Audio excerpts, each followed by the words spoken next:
As we know, for something to be considered a trademark under the current legislation, it must be a sign used or intended to be used to distinguish goods or services in the course of trade by a person who deals with goods or services.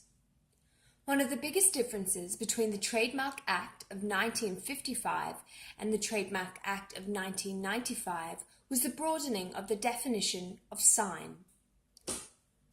Under Section 6, a sign can be a sound, scent, shape, colour, or certain aspect of product packaging. Arguably, the biggest issue with trademarking a scent is the act of registering the sign.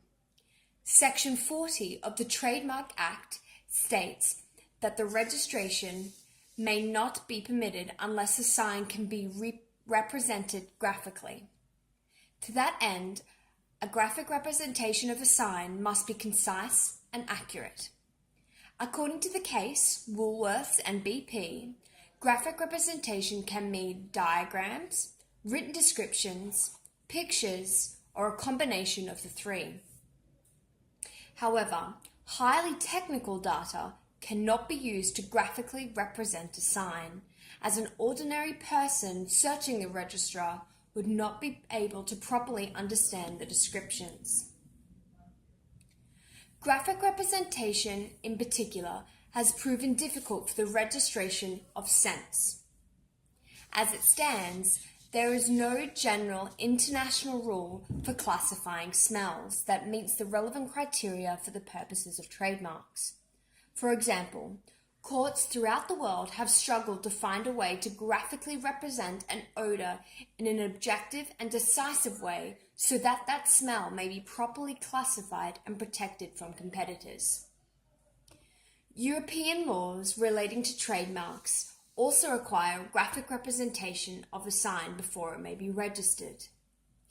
In the European case, Sickman and the Dutch Patent Market Authority, the court attempted to create some sort of guidelines for a graphic representation of a scent.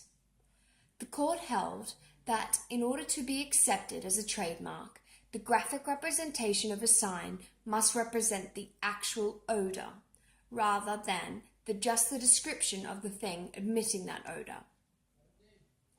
Another European case, Eden, SARL, and the Office of Harmonization in the International Market had trouble applying this rule in Sickman. In this case, the applicant attempted to trademark the scent of ripe strawberries. The graphic representation in that application included the description, smell of ripe strawberries, and included a picture of a red strawberry. The court found that that picture of the fruit and the description was only a representation of the fruit and did not actually describe the smell, as the rules required. In addition, the court held that that description was too broad to be accepted. Hence, the court dismissed the appeal. Another example of this application was the attempt to register the smell Chanel No. 5. The court held that the smell could not be registered because the scent is the essence of the product.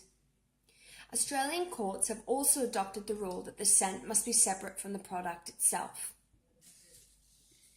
The question, if the product is registered, is what is the scope of that protection afforded by the trademark legislation? It was suggested in Arsenal Football Club and Reed that unless there is a clear-cut infringement of a smell, that it would be very difficult for the courts to determine whether there has been an infringement or not.